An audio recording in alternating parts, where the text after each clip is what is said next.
estimados radioescuchas, pero además estimados universitarios que nos pueden además ver por las distintas redes sociales que integran la comunidad universitaria, en especial la Facultad de Derecho de la UNAM. Es un gusto nuevamente estar con todos ustedes.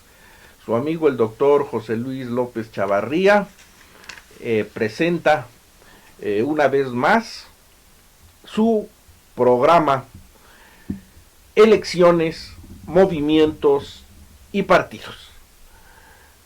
Desde luego, a lo largo de este semestre y de estos programas hemos tratado de esclarecer y desarrollar las temáticas que están en el tapete de la discusión. De ahí que en un programa que pudiéramos decir parte 2, vamos a continuar con el desarrollo que hemos intitulado Situación actual y prospectiva del sistema político mexicano. El día de hoy, el programa Elecciones, Movimientos y Partidos se pone manteles largos, pudiéramos decir sacaría las copas de champán por el tipo de invitado que tenemos el día de hoy. Y me refiero, desde luego, al maestro José Elías Romero Apis, quien es un distinguidísimo catedrático de nuestra Facultad de Derecho, con presencia activa como articulista en diarios de circulación nacional, un conocedor por dentro, en las entrañas mismas de la Procuración de la Justicia en México, al ocupar, claro, los cargos más relevantes de esa institución en nuestro país. En fin, se nos iría el programa en dar el perfil curricular del maestro Moreno Apis. Maestro, muchas gracias por hacernos un hueco dentro de su apretada agenda. Agradezco mucho que me hayas invitado para tener la oportunidad de platicar con tu amplio auditorio. Muchas gracias, maestro.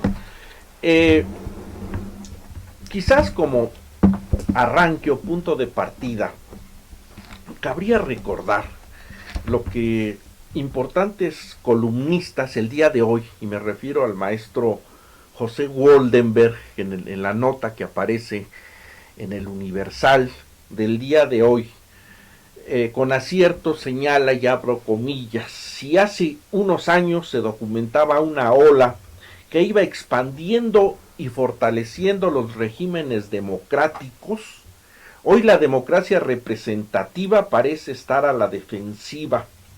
Las promesas incumplidas de las democracias parecen estar generando el caldo de cultivo propicio para sacudir este tablero y volver atractivas opciones que hace apenas unos años parecían peligrosas y absurdas. Fenómenos muy diversos pero anudados, como la globalización que restringe los márgenes de la soberanía nacional, los cambios sociodemográficos que desde luego están vinculadas a las olas masivas de migrantes, y entre nosotros las precarias condiciones de vida de franjas amplias de ciudadanos, más el incremento de la violencia, la corrupción extendida, más estados incapaces de proveer los servicios básicos, quizás nos han llevado a este viraje electoral, al arribo de este nuevo tipo de sistema político que la ciudadanía reclamó y planteó en esos términos en los pasados comicios del 1 de julio del 2018. Yo quisiera que el maestro Romero Apis, con esa amplia experiencia teórica y conocedor de la vida política del país, nos pudiera ilustrar al respecto de estos perfiles que la amplia temática nos genera. Muchas gracias, José Luis. Retomando lo que comentabas, yo coincido en las preocupaciones que asedian al maestro José Woldenberg. Y esto es importante para comenzar con un planteamiento esencial en torno a la democracia. La democracia es un método de gobierno, no es una política de gobierno. Es un método de sustitución y designación de los órganos de gobierno y de la toma de decisiones de los órganos de gobierno. Mas, sin embargo, no es una política de gobierno, es un continente, no un contenido. La democracia lleva a la vida práctica política, a la realidad política, la corriente ideológica, la corriente de acción que resulta triunfadora en un comicio, si se trata de democracia participativa, o en un proceso legislativo, si se trata de democracia representativa.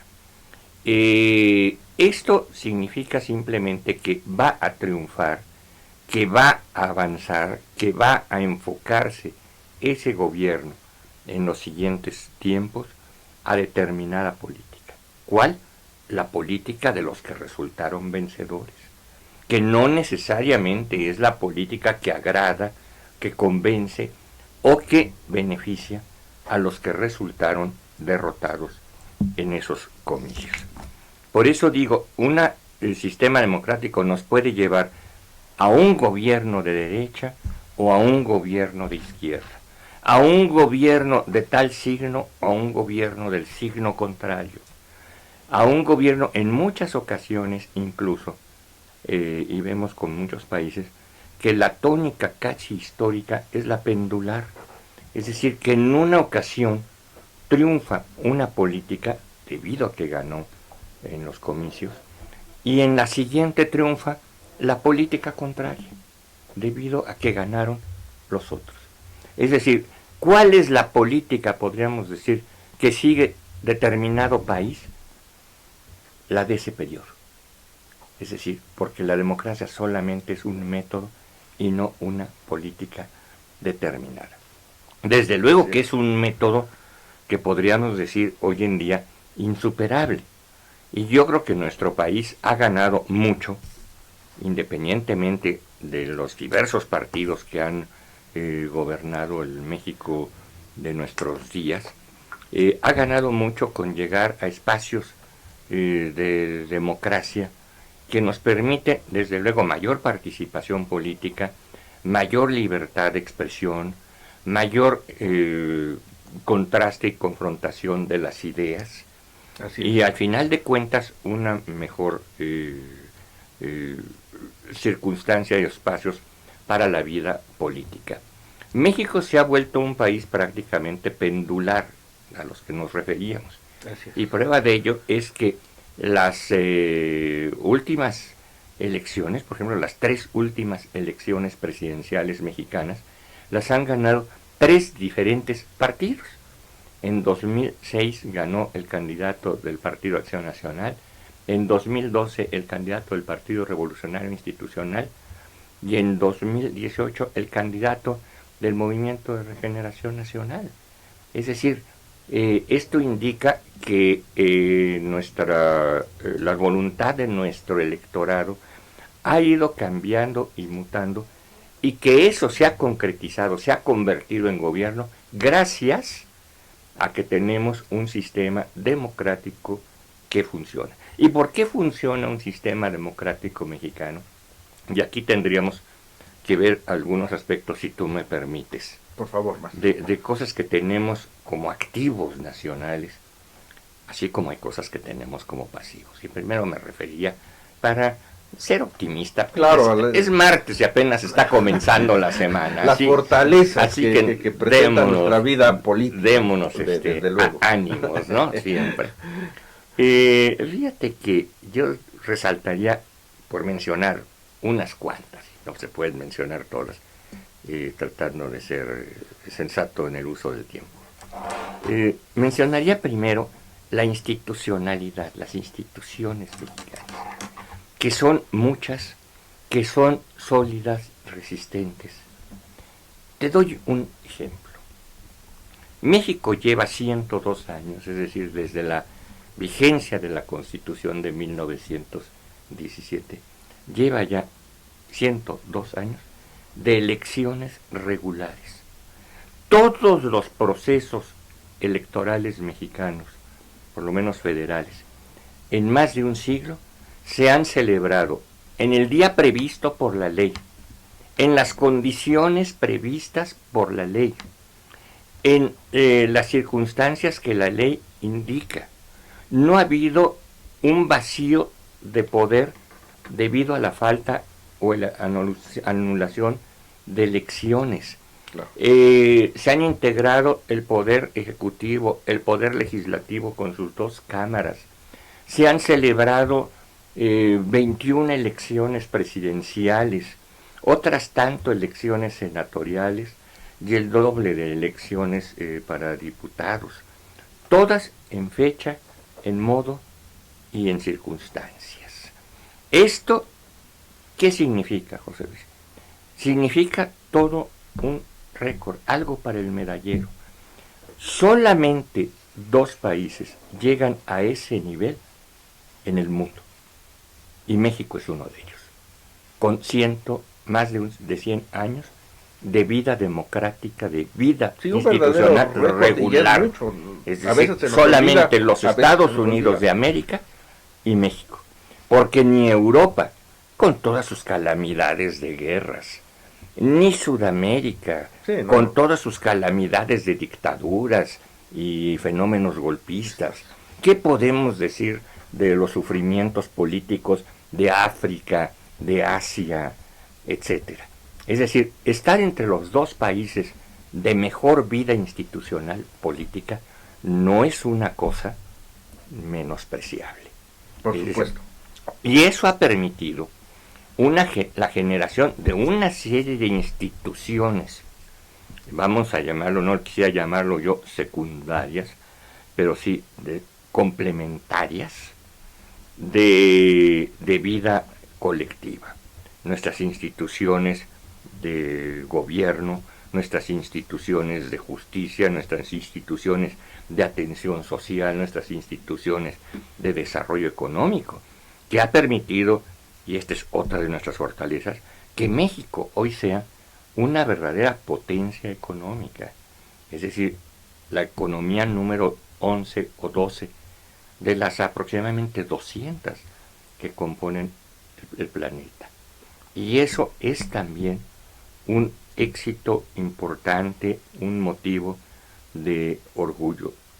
Tenemos un espectro de política social que muchos países desarrollados no lo tienen, que muchos países más ricos y más opulentos que nosotros no lo tienen, y que implica una cobertura educativa, una cobertura de salud, una cobertura de asistencia habitacional y de otro tipo, que son un ejemplo y a veces una envidia que anhelarían muchos países. Tenemos también partes problemáticas, desde luego. Vivimos un fenómeno de inseguridad también que nos pone pues en los medalleros negros del planeta. Es decir, nos hemos vuelto un país prácticamente inseguros. Es decir, uno de los países con más sufrimiento por la inseguridad. Estamos entrando al terreno de los déficits. De los déficits, José Luis. Tenemos un problema de corrupción.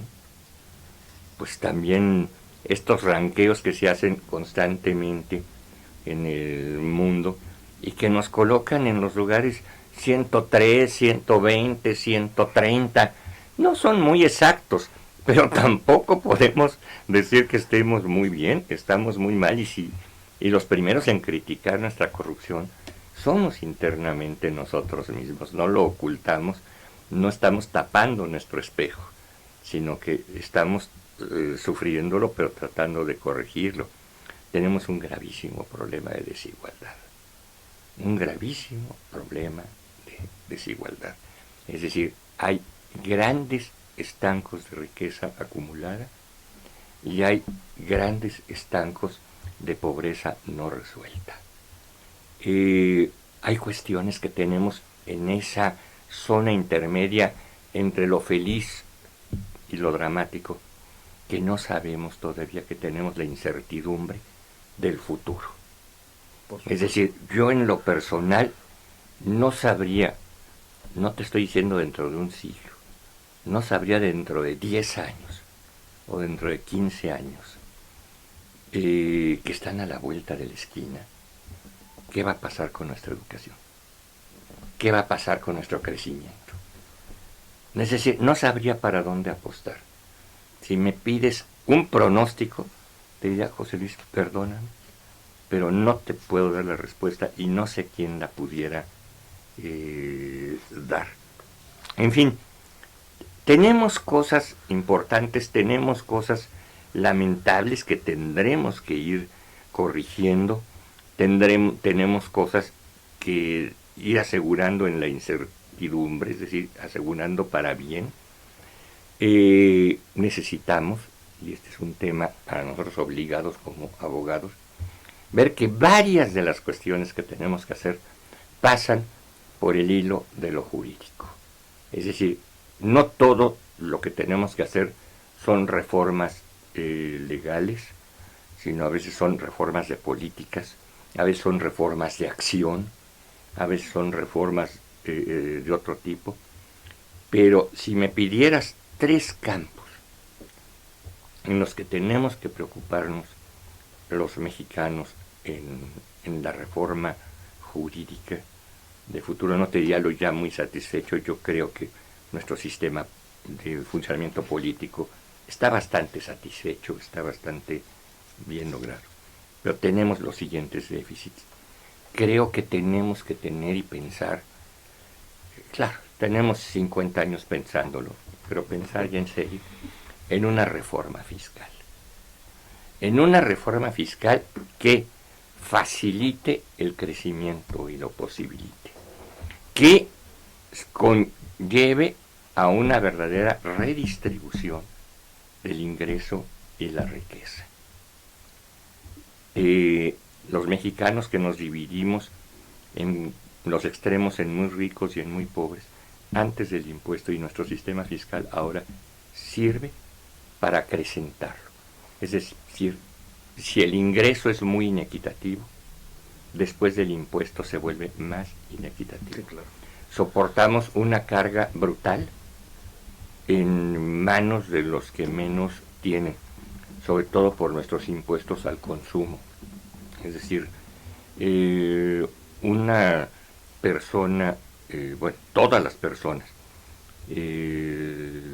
nada más por su consumo, nos están soportando una carga simplemente de IVA de 16%, más impuestos especiales como gasolina, etcétera, etcétera. Sí. Andamos en una carga ineludible de 30 o 30 y tantos %.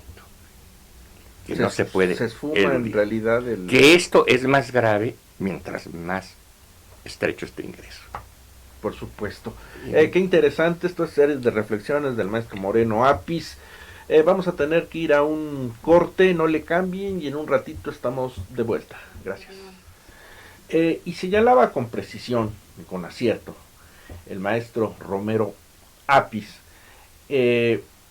la situación de ajustes legales que en materia financiera es necesario, presentado el estado de cosas que en los últimos años el país ha atravesado, ¿no? Es decir, es una situación realmente, cuando hacemos sumas y restas, resulta sumamente complicado para los que menos ganan, los que menos ingresos tienen, porque el cúmulo sumando de porcentajes se hace muy elevado, maestro. Efectivamente. Decíamos de esa posible reforma fiscal como un primer bloque que veo yo de reformas eventuales que pudieran hacerse en nuestro país, tanto para mejorar el ingreso como para incentivar la producción, como para facilitar la redistribución en nuestro país. Esta se nos ha quedado postergada, comentábamos, pues quizás 50 años.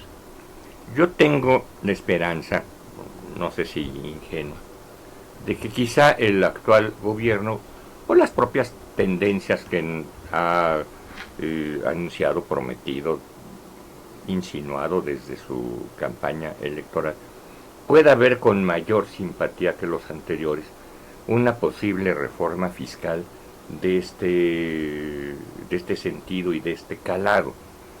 Las circunstancias, entiendo, no le son fáciles. La estrechez presupuestaria del gobierno, sus circunstancias le dificultan ahorita jugar con lo que serían los deseos y los modelos ideales. Y tiene que obligarse a ajustar con casi lo que tiene.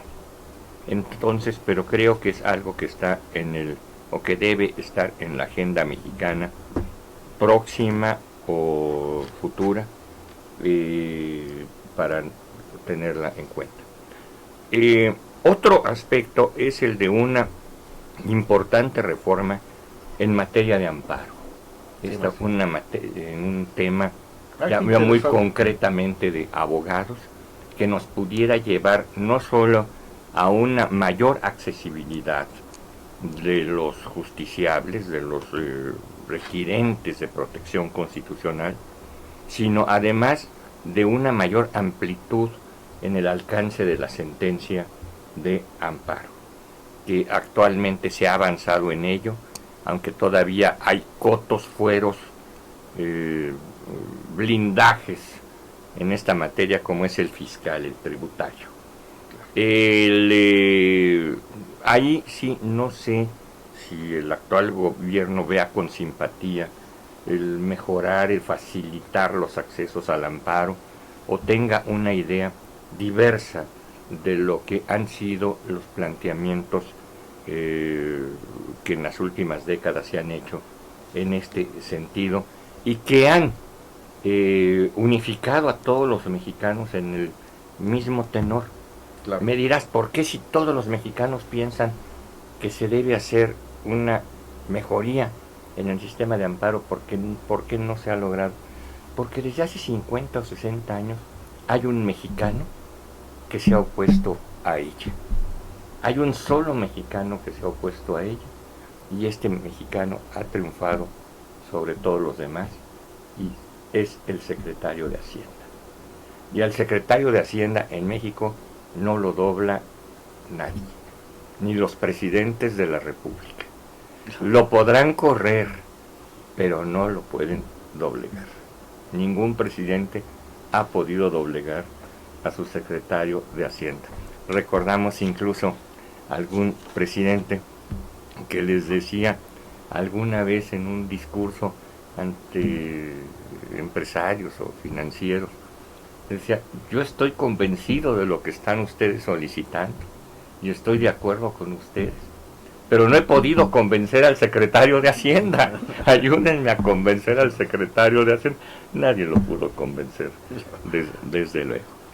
Y un tercer bloque de reformas jurídicas sería el procesal, es decir, el de mejorar estas cuestiones que hemos iniciado y que no nos han dado resultados positivos todavía, como es el sistema procesal penal, y que estamos en vísperas de realizar adaptaciones en nuestros sistemas de procesamiento civil, de procesamiento familiar, de procesamiento laboral, de procesamiento administrativo. En fin, creo que un sistema procesal más eficiente, más equitativo, más igualitario, pudiera crear una mejoría en las condiciones de justicia del país. Te repito, espero que mis esperanzas no sean ingenuas, pero si bien toda mi vida, y ya ha sido larga, me he esforzado por ser realista, para mi fortuna no lo he logrado plenamente. Todavía sigo soñando, y todavía me gusta soñar y a veces compartir mis ensoñaciones. Creo que esta sería, en estos minutos, esa descripción muy rápida del México que tenemos. Si tuviera yo que platicarlo a algunos amigos extranjeros, más o menos de esa manera les describiría cómo es mi país en lo colectivo. Pues muy interesante, maestro Romero Apis, este paquete de materias específicas por las cuales la orientación y la reforma del Estado debiera de emprender. Maestro Oropesa Villavicencio, veo que ha estado tomando puntual nota, no sé si quisiera al respecto vertir algún comentario de lo que se ha expresado hasta estos momentos. Sí, en muchas cosas estoy de acuerdo con el doctor Romero, en otras, bueno, tenemos una diferencia de ideas, ¿no? En primer lugar, en el sentido de la democracia, pues yo me preguntaría, o le preguntaría a usted, ¿cuál sería en relación a las minorías? Para que exista una democracia real, no basta con tener una mayoría en el Congreso, ni en la Cámara de Diputados, ni en la Cámara de Senadores. Sencillamente, si nosotros analizamos cuántos millones de mexicanos votaron y qué porcentaje votaron por el presidente que ganó, o por los diputados, o por un partido mayoritario, ¿dónde quedaría el resto de esa población que no votó por el presidente, que es una minoría, y sencillamente ahora de una forma arrasadora, una forma inclusive se puede considerar hasta alevosa, quieren imponer sus condiciones un partido mayoritario, ¿no? Y bien, por otro lado, lo que usted señala, realmente lo que se requiere pues, es una reforma del Poder Judicial. Yo siento que en estos momentos el Poder Judicial es, de los tres poderes, es el más débil, ¿no? Si bien es cierto, hace falta mucho por hacer en el juicio de amparo, yo veo con poca esperanza que el actual presidente haga una reforma en relación al amparo y lo refuerce, cuando todos los actos, sabemos que todos son contra, generalmente actos de autoridad, muchas veces del Poder Ejecutivo o de algún funcionario de carácter federal o estatal o municipal, pero siempre en un juicio de amparo la autoridad responsable resulta afectada, ¿no? En estos momentos estamos a la expectativa que va a suceder con el aeropuerto, por ejemplo, con los amparos que se han interpuesto. Es un obstáculo para los proyectos mismos del nuevo presidente. Entonces es un interrogante. Igual, ¿qué va a hacer con el Pleno de la Suprema Corte de Justicia ante la renuncia de uno de sus ministros, que todos sabemos cuál es, y ha sido muy comentado, y ahí se ligaría un poquito con la corrupción, con el tipo de gobiernos anteriores, totalitarios, que manipulaban las cosas. Y luego, ¿cómo podemos hablar en relación a los impuestos si realmente México no es un país productivo? ¿Cuál es la planta productiva? Todos los impuestos se cargan en bienes y servicios. Usar un coche sale muy caro más en la Ciudad de México. Podemos ver cuánto nos sale todos los impuestos que se pagan en torno a ese coche. Sencillamente la carga fiscal es para la población minoritaria, ¿no? Sí hace falta, digamos, una reforma fiscal, pero yo creo que también hace falta también ver en relación a la producción y a los servicios que ofrece el Estado. ¿De qué sirve ahorita, por ejemplo, que les den ayudas en programas sociales cuando hay carencia por ejemplo, de hospitales, de médicos, de medicamentos? Prácticamente no crea infraestructura el Estado, sino aporta una ayuda que diríamos que son como las migajas para el mexicano, y con miras a elecciones próximas. Claro. Yo quisiera también retomar, ¿verdad?, esta serie de problemáticas que se generan dentro del contexto mismo, están inmersos mismos en el concepto de la democracia. Pues una amenaza adicional, y comentábamos aquí, con los que integramos esta mesa de diálogo, en esta tertulia de análisis político, hace algún fin de semana, 2 fines de semana, el expresidente del gobierno español, Felipe González, en una amplia entrevista publicada en el diario El País por su actual directora, apuntaba un dato muy interesante y que es propio no solamente de lo que está ocurriendo en nuestro país, sino desde un contexto internacional, y señalaba que alguien diga que la democracia está por encima de las reglas institucionales y que están dispuestos por tanto a romperlas porque la hacen de manera democrática. Es impresionante y es lo que se puede oír, y lo hemos visto en labios de Donald Trump, un polaco, a un húngaro, pero también al brasileño Bolsonaro. Tengo la mayoría y puedo cargarme un poder judicial independiente. Y señala más adelante, lo que más me preocupa de todo esto es que quienes más sufren esta crisis global son las democracias representativas, pues los sistemas autoritarios no tienen tantos problemas o tendrían menos problemas. Y tal parece, bueno, pues que este tipo de reflexión también, pudiéramos decir, está latente dentro de la coyuntura de la vida política que nuestro país está atravesando. Maestro Romero Apis, en su experiencia de tantos años en la vida política, en la vida pública, en la vida de la procuración de justicia y también desde luego en la academia, ¿cómo siente la coyuntura o la condición actual del país como para que ese paquete de reformas puntuales que ha expresado usted de una u otra manera pudieran tener alguna cabal realización? Bueno, yo creo que este tipo de reformas que hemos mencionado, la fiscal, la de amparo, la procesal, son reformas, yo repito, yo tengo la idea de que serían convenientes, provechosas. No podríamos decir que esto implicaría una gran reinvención del país, es decir, una reforma procesal nunca implica que un país se esté reinventando o se esté reconvirtiendo. Lo mismo una reforma fiscal, es decir, son reformas que afectan a sectores muy específicos. Una reforma fiscal tiene impacto en los números del gobierno y tiene impactos un poco en los números de las personas a quienes se pretende estimular o beneficiar.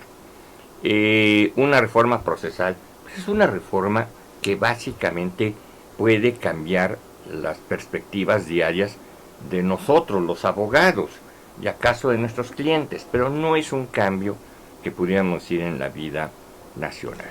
Nuestro país no creo que esté en condiciones de grandes cambios por lo siguiente. Si bien el actual presidente de la República tuvo un triunfo que debe ser destacado como notable en las últimas décadas o 20 años, en virtud de que ganó por mayoría absoluta, es decir, por más del 50% de los votos, lo cual no se había logrado ni en el 2002, ni en el 2006, ni en el 2012. Y aquí viene a ser el primer presidente del siglo. 53.19%, que le dieron 30 millones 113.483 votos. Pero esto, ¿qué significa en realidad, José Luis Eduardo? Que 53 mexicanos de cada 100 quisieron que fuera presidente el actual, pero 47 no querían que fuera presidente. Es decir, y esa diferencia de 6 es una diferencia que en cualquier observación electoral se considera una diferencia mínima. Si los otros partidos tuvieron resultados tan pobres es porque estaban divididos. Es decir, y un partido de ese 47 tuvo 20 y otro tuvo 15 y otro tuvo 2.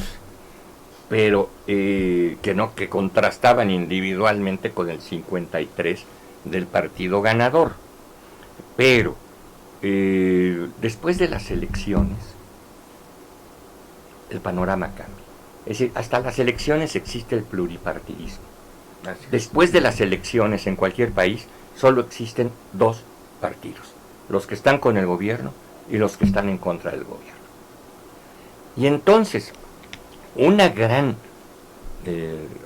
reformas de fondo no son susceptibles de llevar a cabo cuando los únicos números positivos que tienes son los de la democracia, pero no, yo un poco siguiendo el hilo del pensamiento de Felipe González, pero no los de la gobernabilidad. Es decir, porque en ese 47% que no querían, que no están contigo, hay empresarios que no van a invertir, hay intelectuales y comunicadores que no van a pensar como tú. Sí, van a disentir. Hay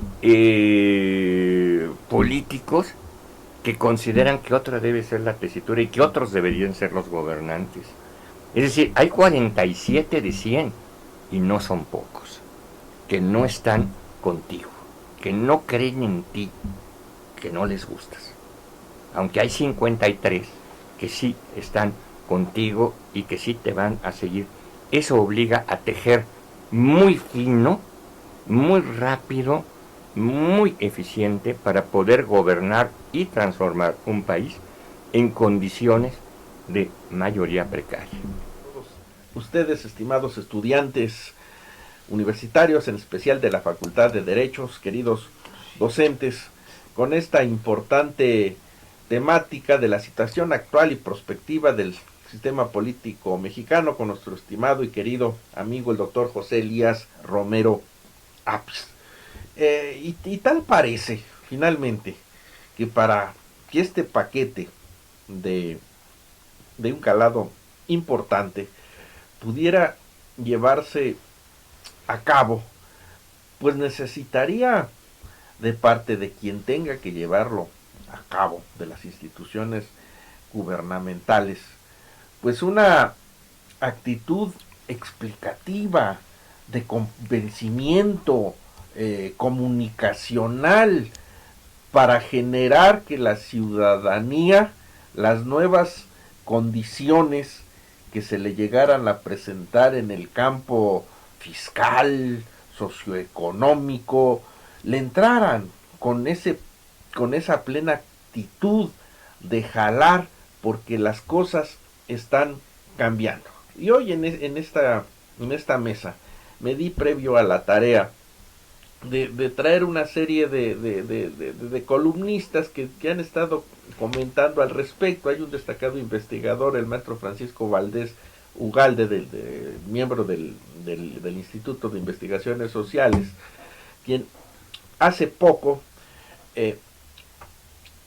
en un diario nacional intitula un artículo "La sustitución de instituciones", y relacionado a esto que estamos analizando, reflexionando, él apunta en un contrasentido. Dice, por ejemplo, no hay un ápice de razón pública seria que justifique, por decir, una serie de medidas gubernamentales que se están llevando a cabo, por decir, del impulso a los hidrocarburos en vez de energías limpias, ni números comprobables de la disminución de la corrupción, ni por qué Santa Lucía o el Tren Maya, ni de la mejoría del enfoque para el gasto social, ni de la política migratoria, ni del porqué de militarizar la seguridad, ni de por qué con crecimiento cero hay más y mejor desarrollo, ¿no?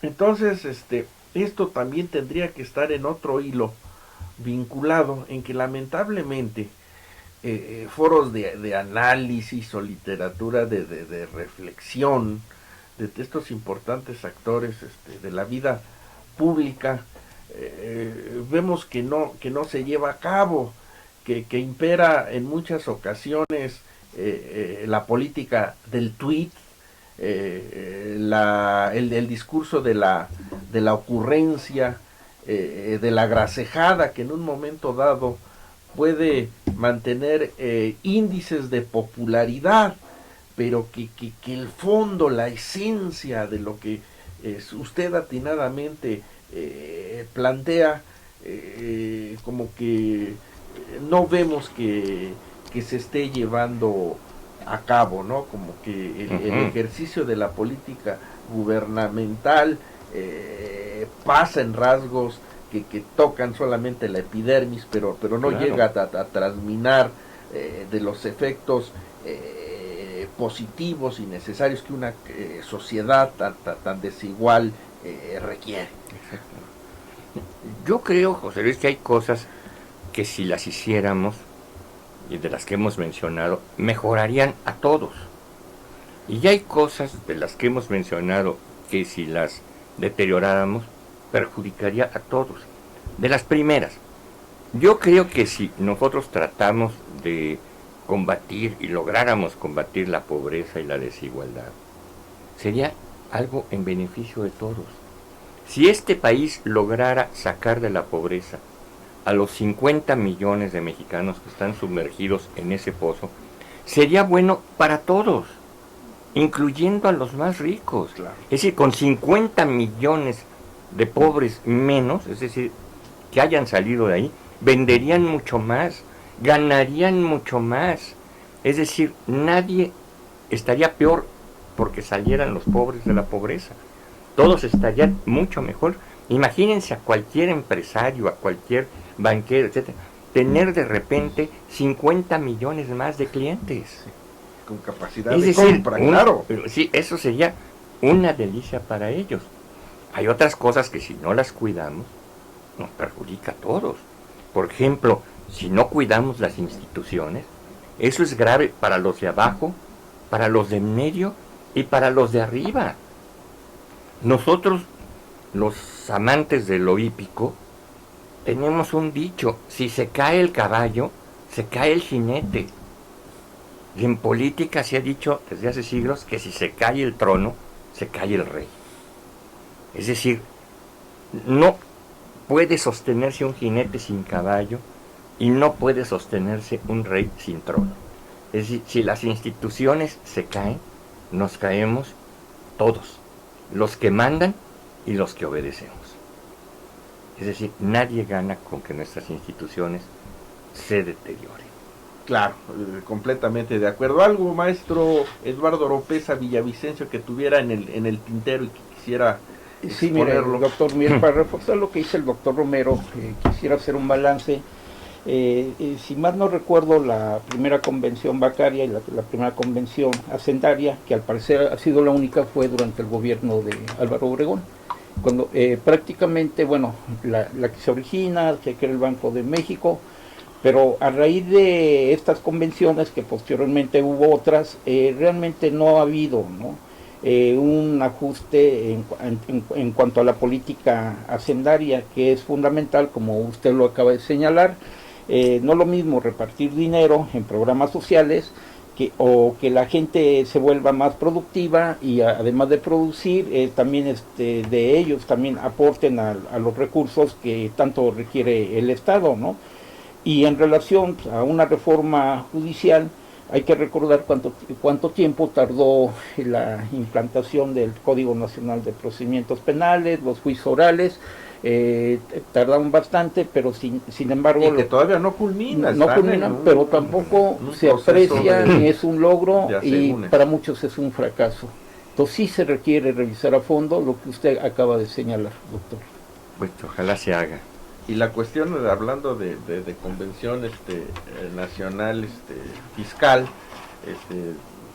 hablamos de la cuestión propiamente hacia el ciudadano, pero dentro del esquema del federalismo fiscal mexicano, todavía ese gran pendiente, ¿no?, reglas de redistribución, en donde finalmente esos parientes pobres y enfermos, como malamente nos hemos acostumbrado a ver a los municipios del país, también sigue siendo una tarea súper pendiente. Bueno, como el tiempo apremia, le preguntaríamos a nuestro querido maestro invitado especial, doctor José Elías Romero Apis,